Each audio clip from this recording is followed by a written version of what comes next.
Je vous présente donc l'organisatrice du concours, Mme Maureen Frawley, ainsi que deux des concurrents qui vont devoir participer à ce merveilleux concours, Réanne Dupuis de Sudbury et aussi Jean-François Latour de Montréal. Bonjour.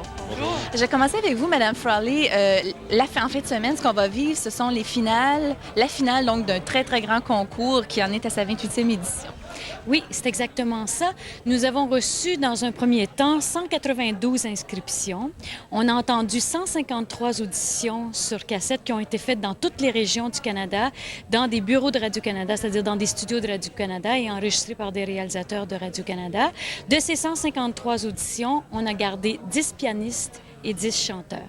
Et ce sont eux qu'on pourra entendre et voir en fin de semaine. C'est ça. Alors, c'est au pavillon Tabaret, à la chapelle du pavillon Tabaret de l'Université d'Ottawa. Il y aura 8 chanteurs et 9 pianistes parce que déjà, malheureusement, 3 candidats se sont désistés.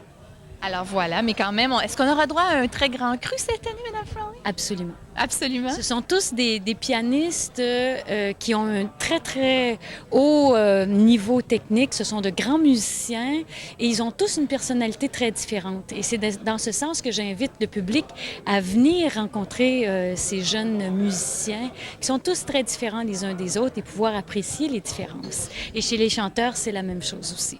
Quand on parle de jeunes talents, on parle de quel âge environ? Disons que les plus jeunes ont 17 ans et chez les chanteurs, les plus âgés ont 33 ans. Et ils proviennent, bien évidemment, comme c'est un concours national, ils proviennent d'un peu partout à travers le pays? Oui, il faut dire que nous avons fait le choix des candidats à l'aveugle. Nous ne savions pas qui jouait ou qui chantait. Nous ne savions pas de quelle région la personne venait. Et après, donc, quand on a ouvert les enveloppes ou les biographies, on s'est rendu compte qu'on avait un très bel éventail de jeunes Canadiens qui viennent de toutes les régions du Canada, de Terre-Neuve jusqu'à Vancouver. Et nous en avons deux exemples vivants ici, Jean-François et Réanne. Réanne vient de Sudbury, Jean-François de Montréal. Je vais commencer avec vous, Réanne. Comment on se sent là, à la veille de participer? C'est quand même un concours qui est très, très prestigieux. Un petit peu sénère, mais pas si pire. Moi, je chante juste samedi, alors j'ai la journée demain pour relaxer un petit peu. C'est pas comme Jean-François, mais j'ai très hâte. J'ai vraiment d'être en scène et puis d'avoir ma chance de m'exprimer. Vous êtes donc soprano. Vous allez interpréter quelles œuvres? Pour la première épreuve, j'interprète 5 pièces de Wolf, 2 pièces de Roussel, 2 pièces de Mozart, ainsi que 4 pièces d'un compositeur canadien, John Beckwith. Alors, c'est pas qu'une seule pièce donc que les lauréats ont interprété, c'est toute une série, c'est un mini-concert en fin de compte. Ah oui, c'est bien, faut bien penser comme un mini-récital, présenté, bien organisé, oui. Et puis ça demande énormément de préparation, j'imagine? Oui, énormément de préparation, mais on y arrive, là. Je pense que ça va être assez près. Vous en êtes à votre premier concours, Réanne? Oui, vraiment, c'est mon premier gros concours. Oui. Alors, bien, je vous souhaite bonne chance. Jean-François, quant à vous, c'est votre premier concours aussi? C'est pas mon premier. C'est mon premier pour Radio-Canada, mais j'ai fait le tremplin international. J'ai fait des concours en France aussi, des concours internationaux. Est-ce que je peux vous demander votre âge? J'ai 19 ans. Là, vous êtes déjà allé jouer en France et tout ça. Et puis les concours, comment ça s'est déroulé jusqu'à date? Ben, ça s'est bien déroulé. Je suis arrivé 3e en France au concours, puis au tremplin, je suis arrivé 2e l'année passée, puis tout ça. C'est exceptionnel. Puis comment on se sent, malgré que vous êtes un vieux routier, en fin de compte, vous êtes un habitué des concours? Je suis aussi nerveux, même pire, je pense. Ah oui, c'est vrai. Qu'est-ce qui ajoute cette fois-ci? Vous jouez du piano, c'est bien ça? Oui, c'est ça. Ben, je pense ce qui ajoute, c'est que les gens nous connaissent de plus en plus. Puis si on a une espèce de pression, il faut toujours donner une qualité, hein, quand même. Puis nous, on est de plus en plus exigeants aussi. Là, plus qu'on vieillit, plus qu'on est exigeant. On s'attend donc à une certaine performance. Oui, puis moi aussi, je m'attends à une certaine performance de moi-même. Ah oui? Quel genre d'entraînement est-ce que vous faites? Est-ce que vous continuez à des cours ou comment est-ce que ça se passe dans votre cas? Ben, je suis à l'Université de Montréal là, avec Marc Durand, puis à Toronto avec Leon Flasher. C'est toujours des cours en musique seulement, ou avec théorie aussi, mais c'est des cours d'interprétation piano. Je travaille fort aussi. Combien d'heures est-ce qu'on met par semaine environ pour se préparer? Là, une ou deux semaines avant le concours, c'est à peu près 8-9 heures, mais le passe-temps, c'est peut-être 6 heures. Là, par jour ou par jour? Ah! Par jour. Par jour. Il faut être très, très discipliné. Oui. Il faut faire des... Ben, c'est pas des sacrifices, là. J'appelle pas ça des sacrifices, mais il faut choisir, il faut faire un choix, là, les choses qu'on entreprend et qu'on fait. Là. Donc, évidemment, vous visez une carrière en piano. La question, ça va de soi, mais quand même. Oui. Je veux devenir un pianiste international. Puis, s'il y avait une œuvre que vous voudriez interpréter par-dessus tout en concert, ce serait quoi? Ben là, j'ai la 6e de Prokofiev, la 6e sonate que je fais, là, que je pourrais peut-être faire au 2e si je me rends, que j'aime beaucoup, puis que je pense que je pense c'est bien. Fait que c'est ça. Puis vous, Réanne, des projets pour l'avenir? Dès le mois d'août, je commence avec l'ensemble du Canadian Opera Company à Toronto. Alors, c'est en route déjà. Je suis très fière de ça. Alors, jusqu'à date, pour la prochaine année, pour les prochains 2 ans, j'ai la carrière en route. Alors, je suis très fière. Je suis très fière de ça. Bien, je vous félicite déjà de vous être rendu jusque-là. C'est ce qui est exceptionnel. Et puis, je vous dis le mot de Cambronne en fin de compte pour le concours parce qu'on ne sait jamais que le meilleur gagne. Mais mon Dieu, juste le talent et la persévérance que vous démontrez, c'est exceptionnel. Alors, bonne chance. Je vous remercie. Merci beaucoup. À tous les vendredis, j'écoute à 19h. C'est l'émission Plaisir. Plaisir sur les ondes de Roger. Sur les ondes de Roger. À tous les vendredis, j'écoute à 19h. Sur les ondes de Roger. À tous les vendredis, j'écoute à 19h. C'est l'émission Plaisir. Le Théâtre français du Siena présentera du 12 au 17 mai les 15 jours de la dramaturgie des régions. Et j'ai avec moi Patrick Leroux, qui est metteur en scène et auteur de la toute première pièce, Rappel. Bonjour Patrick. Bonjour. Parle-nous un peu de ta pièce. Qu'est-ce que c'est Rappel? Rappel, c'est un voyage fantasmagorique. C'est l'histoire d'un suicidaire, effectivement. En fait, c'est Ludwig qui s'appelle. Il a 24 ans, c'est un post-adolescent, donc pas tout à fait adulte, ni adolescent. C'est quelqu'un qui a soif de vivre, qui veut tout vivre, tout essayer, ici, maintenant. Et c'est quelqu'un en qui l'excès de vie se fait meurtrier, finalement. Ça pourrait sembler un sujet assez morbide, parce qu'on parle du suicide d'un jeune homme, finalement, mais j'ai décidé de situer l'action dans la tête du type. D'où l'aspect allégorique. Donc, dans sa tête, donc sur scène, il y a des personnages tout à fait fous, ridicules, dérisoires, dont une muse, donc l'inspiration, une muse déchue, vêtue de cuir à la Madonna qui tricote une écharpe depuis toujours. J'ai une vache maigre, une grande vache maigre sur des roulettes. Oh non, c'est pas vrai, on a coupé les roulettes hier, donc plus sur des roulettes. Et puis, j'ai un pape parmi tant d'autres. Qui finalement, c'est un petit nabo qui aspire à imposer son idée sur les autres personnages. Donc, ça se bouscule dans sa tête. C'est assez différent comme écriture. Pour les gens qui sont habitués à voir du théâtre plus réaliste, plus vraisemblable, ça va peut-être être un peu dérangeant parce que c'est très stylisé. Bon, il fallait trouver une façon d'établir que c'était dans son imaginaire et on a pu faire ça justement avec la mise en scène. Quel genre de mise en scène? Quel genre de technique? Le visuel? C'est une mise en scène très, très, très axée sur l'image. J'ai placé ça un peu comme un peintre peint un tableau. Donc, l'étude de la composition est assez important. J'ai des éléments de multimédia. Donc, j'ai du vidéo, des diapos, de la projection. Et une musique industrielle, donc... C'est un peu genre musique plus MTV? Oui, un peu. Là, c'est parce que, bon, on s'en cache pas, notre public entre 20 et 30 ans en général. Les autres sont invités aussi, évidemment, mais c'est le gros de notre public. On s'est dit, ce public-là, en général, ne vont pas tellement au théâtre. Qu'est-ce qu'ils vont voir? Ils vont voir des shows de Pink Floyd, ils vont voir des films. Et il y a aussi le fait que moi, ça m'intéresse, j'ai le goût de faire ça, et puis je pense que ça donne un spectacle plus intéressant. Vous avez 23 ans. Oui. Et est-ce que c'est votre première pièce? Non, c'est... en fait, d'écriture, c'est je pense, la 24e. 24e, ça fait une par année, genre? Ouais, en moyenne, c'est ça. Puis une année où j'en ai écrit 2. Mais non, c'est parce qu'il y a eu beaucoup de théâtre de commande, des trucs du théâtre de radio, radio-théâtre, des choses comme ça aussi que je compte là-dedans. En fait, une mise en scène, c'est...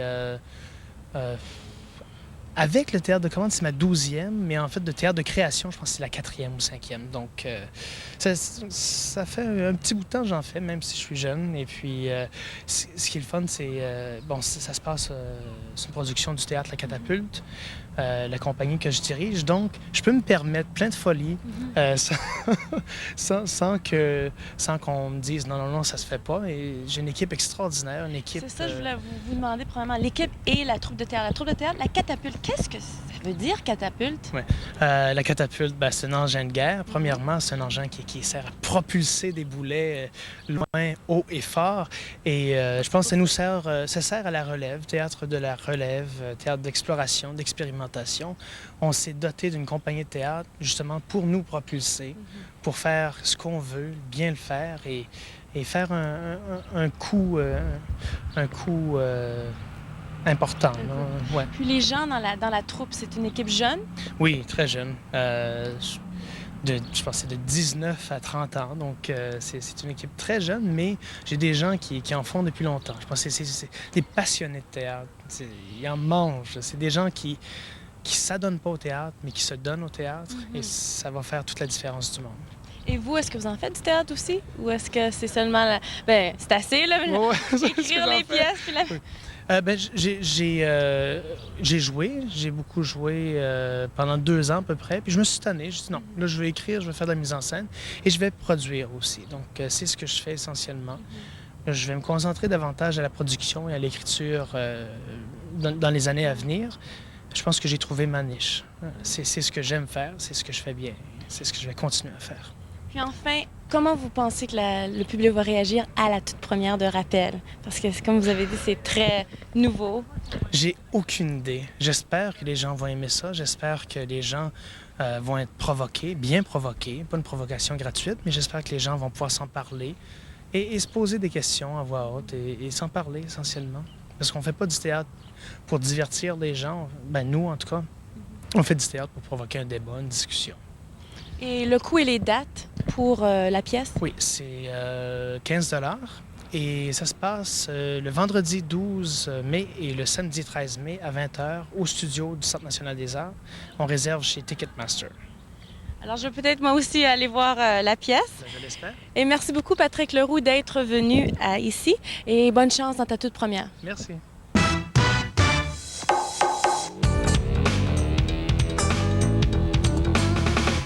Well.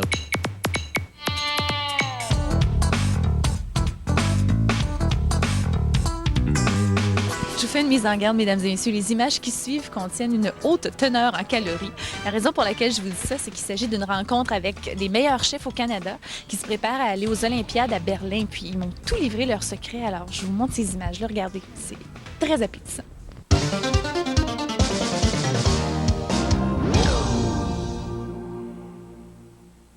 Je suis dans un milieu où ça sent bon, où ça grouille, où les gens sont tout affairés à préparer des choses bien, bien spéciales. Et pour en savoir plus long sur le sujet, j'ai à mes côtés M. Bruno Marty, qui est en fait le gérant, le responsable de l'équipe culinaire olympique canadienne. Bonjour, M. Marty. Bonjour. Bienvenue à l'émission. Merci beaucoup pour m'avoir invité. Dites-moi, pour les gens qui ne seraient pas au courant, il y a des Olympiques, des compétitions olympiques culinaires qui existent au même titre que les compétitions olympiques sportives, et c'est international, c'est ça? Oui, ça c'est la plus grosse compétition au monde pour montrer nos talents avec 32 autres pays dans l'art culinaire. Et puis les compétitions changent de ville à chaque année comme les vrais Olympiques sportifs? Tous les 4 ans. Tous les 4 ans? C'est le même année que les Olympiques de l'été. D'accord. Et les prochaines Olympiques se tiendront où? À Berlin. À Berlin, d'accord. Alors, vous êtes responsable de coordonner cette équipe-là qui est composée de combien de membres? C'est composé de 6 membres plus moi, officiels. Et les chefs, ils viennent de côte à côte, de Halifax jusqu'à Vancouver. Et comment ils sont recrutés, ces chefs-là? Est-ce que c'est vous qui les choisissez? Ils sont recrutés par réputation, numéro 1. C'est des chefs qui ont fait des compétitions internationales ou internationaux avant. Alors naturellement, on cherche des gens qui ont déjà eu la pression de cette grandeur pour être sûr qu'ils sont capables de tenir le bout pour faire une compétition si importante pour nous. Parce que quand même, on a gagné deux fois dans 3 essais. On a gagné en 84 et en 92. Et normalement, on essaie de garder cette réputation mondiale qu'on est des cuisiniers d'un standard supérieur disons, une réputation extraordinaire dans la cuisine. Et les compétitions, ça ressemble à quoi au juste? Est-ce que ça se déroule sur une période de combien de temps d'abord? 5 jours. C'est 5 Il y en a 4 compétitions. Il y en a une compétition qui est dans la cuisine froide, les gros plats de buffet, qui est le plus dur parce que ça prend presque, disons, 40, 50, même 60 heures sans aller se coucher. C'est presque un petit marathon, alors il faut être physiquement bien fit. Après ça, il y a une compétition qu'on fait la cuisine chaude pour 100 personnes avec un hors d'œuvre, un plat principal plus un dessert devant le public et devant tous les camarades qui sont là naturellement, que nous, normalement, on n'est pas habitués parce qu'on est quand même derrière la cuisine, on ne voit pas les gens ne nous voyons pas, mais là, on est vraiment au public. Il y en a 5 ou 6 équipes à côté de vous dans une cuisine exactement le même standard qui font la cuisine. Alors c'est une grosse compétition et le monde vient pour acheter le repas et le goûte. Et ils ont aussi le choix de dire lequel repas eux ils pensent qu'ils étaient le meilleur. Alors, est-ce que ce sont des choix de repas imposés ou si chaque pays y va de ses créations? On doit proposer 3 repas différents et le jury des Allemands, ils vont choisir qui c'est qui va faire quel morceau de viande ou poisson. Parce que comme il y a 5 ou 6 cuisines qui font la cuisine en même temps, il ne veut pas qu'il y en a 6 poissons de la même journée. Alors, on n'est pas sûr jusqu'à peut-être 5 mois avant la compétition quel de ces 3 repas ils ont choisi. Alors, il faut proposer 3 repas que nous, on pense qu'on pourrait bien gagner avec. D'accord. Et puis, est-ce que ce sont des spécialités dites canadiennes ou comment ça ressemble à quoi la cuisine canadienne? Comment est-ce qu'elle se distingue par rapport aux autres cuisines du monde? Le Canada a à peu près de tout ce qu'ils ont les autres pays. Oui. Alors, on essaye de prendre des choses avec nous qui sont vraiment, vraiment canadiens. C'est le sirop d'érable, les filettes ou les têtes de violon, Arctic char ou... le gibier? Le gibier, oui, mais le gibier, il ne faut pas oublier, le gibier, on a au monde entier aussi. C'est vrai, les Allemands, vrai. les gibiers, les Suisses, les Australiens, les Américains.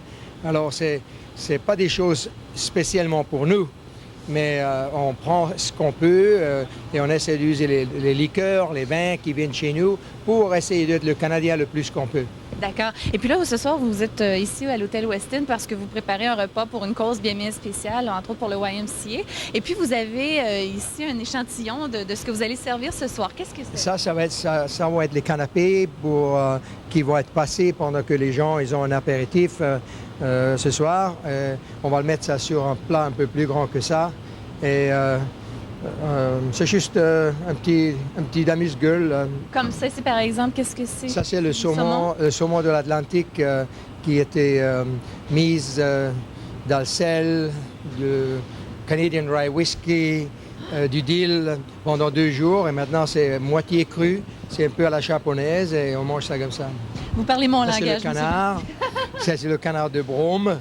Brome Lake Duckling de Québec. Ça, c'est le bœuf de l'Alberta. Ça, c'est les petoncles, une crevette. Ça va être pas mal pour les gens qui... Pas mal, ont un vous verre de dites. vin après le travail. Les meilleurs chefs au monde, et c'est pas mal. Quand même, ils sont quand même modestes. Et le canard, il a été fumé. On a fumé ça chez nous ici ce matin. Comme vous voyez, c'est bien beau. Ça a l'air brillant. délicieux. Ça sent bon. C'est ça qu'ils sont, oui. C'est malheureux que les téléspectateurs ne puissent pas sentir.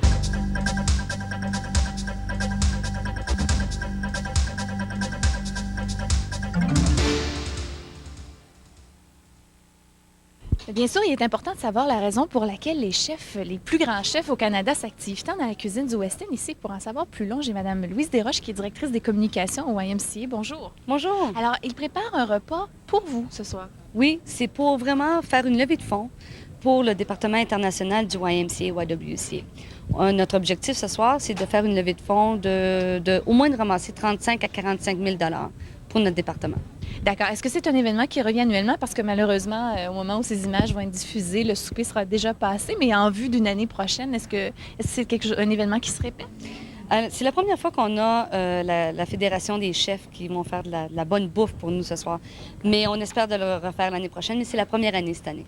Est-ce qu'il y avait une autre formule auparavant? Pendant 33 ans, le Y a eu la foire internationale, c'est-à-dire qu'on invitait les ambassades qui sont au Canada à venir faire de la nourriture, de vendre de l'artisanat de leur propre pays. Et c'est avec ça qu'on faisait notre levée de fonds.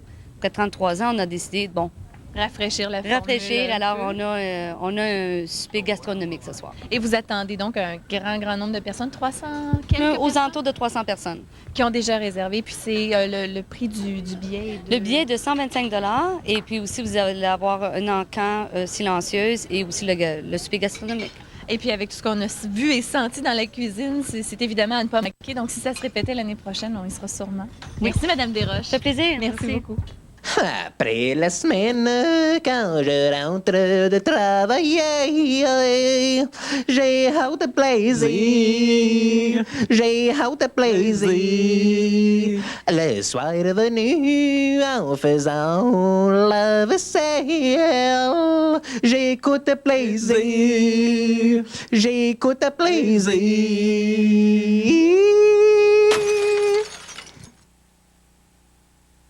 Bien, débutant ce soir, un événement hyper important et hyper intéressant. Il y en a pour tous les goûts, bref. C'est un mini-festival de théâtre qui s'intitule « Les 15 jours de la dramaturgie des régions ». Puis je vais en savoir plus sur le sujet. Donc, j'ai à mes côtés M. Alain Grégoire du Théâtre français du CNA. Bonjour. Bonjour. Alors, est-ce que les 15 jours de la dramaturgie des régions s'inscrit dans la continuité des 10 jours de la dramaturgie qu'on avait connus l'année dernière? Oui, tout à fait. En fait, c'est un agrandissement des 10 jours. L'année dernière, c'était la dramaturgie franco-ontarienne et cette année, il y a en plus l'Acadie et le Manitoba. Ah bon, alors vraiment, on parle de régions francophones, bien sûr, à travers le pays. Oui, trois grandes régions francophones. On n'a pas pu couvrir tout le Canada, mais on a commencé par l'Ontario et maintenant on a grandi à l'Acadie et au Manitoba. Absolument. Et puis cet événement-là se déroule jusqu'au 27 mai. Oui. Il y a énormément de choses à voir et à entendre ici au CNA. Oui, beaucoup. Il y a 9 spectacles, il y a 4 lectures publiques, un spectacle de poésie et bien sûr, il y a beaucoup de comédiens, de metteurs en scène qui sont à Ottawa pour l'occasion, qui en profitent pour tenir les rendez-vous de l'Association nationale des théâtres francophones hors Québec. En plus. Voilà. Oui, à l'intérieur des 15 jours. Est-ce qu'il y a des pièces qui s'adressent un peu à tous les publics? Parce qu'on parle de dramaturgie, j'imagine qu'il n'y a rien pour les enfants ou les plus jeunes dans cette programmation-là nécessairement? Non, on aurait pu l'agrandir, mais il faut aussi savoir... Il faut se limiter, malheureusement, oui. Déjà 15 jours, autant de représentations, autant de spectacles différents, c'était déjà beaucoup. La dramaturgie, parce que Jean-Claude Marcus voulait donc faire la place à l'auteur qui est à l'origine de la dynamique théâtrale.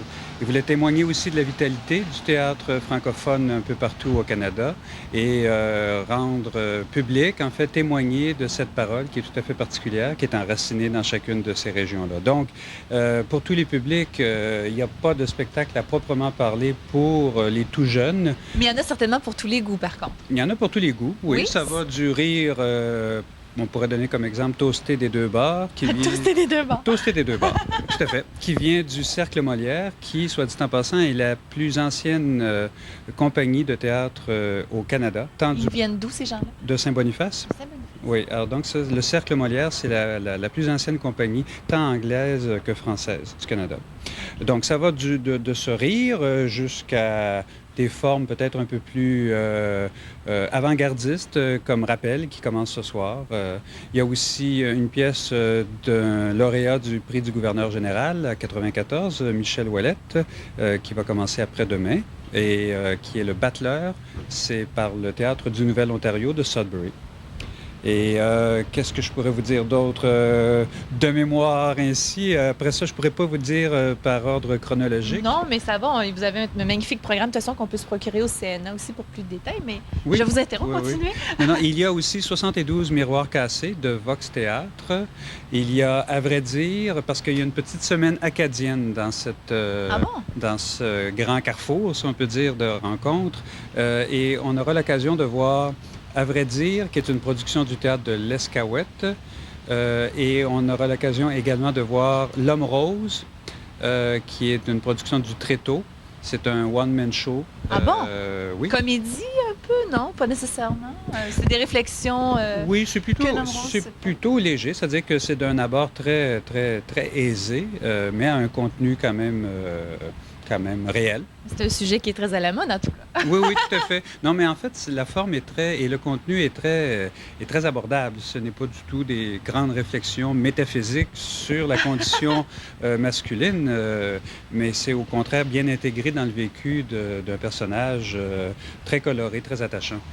Il y a aussi une lecture il y a aussi un spectacle de poésie de plusieurs poètes acadiens dans cette semaine acadienne-là.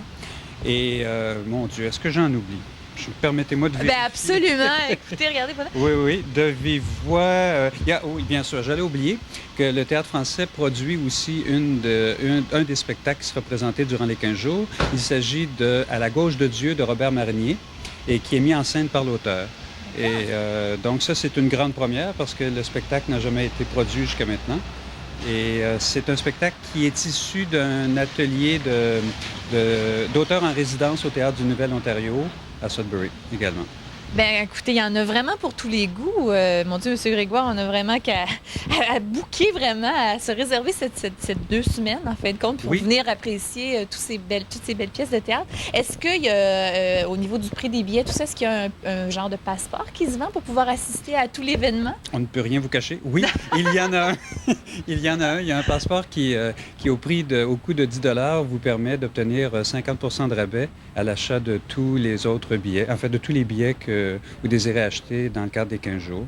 Soit dit en passant, il y a plusieurs représentations qui sont déjà à guichet fermé. Oh, c'est vrai, déjà? Oui, tout à fait. Ça se fait au studio du CNA? Toutes les pièces sont présentées au studio? Les lectures ont lieu dans une des salles de répétition ici, au CNA. Il y a des représentations au studio, des représentations à l'atelier du CNA sur l'avenue King Edward.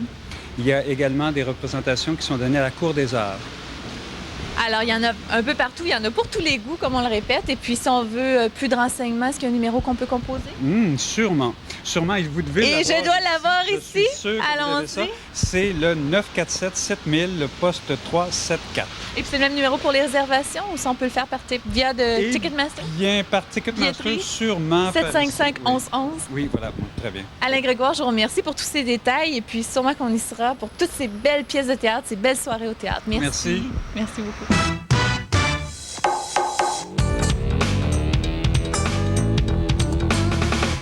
Well.